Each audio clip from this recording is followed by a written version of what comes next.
My new blog. मैं भी खाना खाकर आया हूँ ढाबे से, बहुत टेस्टी बनाया हुआ था भाई। यहाँ पे छोले भटूरे खा कर आया हूँ। अब थोड़ा सा धूप सेक रहा हूँ यहाँ बैठ के। अभी सामने का नज़ारा दिखाता हूँ मैं। ये सब लोग यहाँ बैठे हुए हैं, धूप सेक रहे हैं।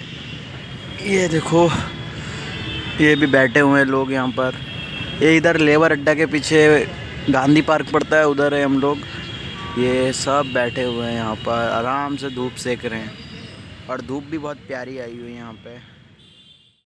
यहाँ पे इतनी अच्छी धूप है कि भाई सोने का मन कर रहा है, मगर काम कर रहा हूँ इसलिए सो नहीं पाता हूँ। मिलते हैं नेक्स्ट वीडियो के साथ। अभी मैं आपको दिखाऊंगा कि घर दुकान जाने के टाइम।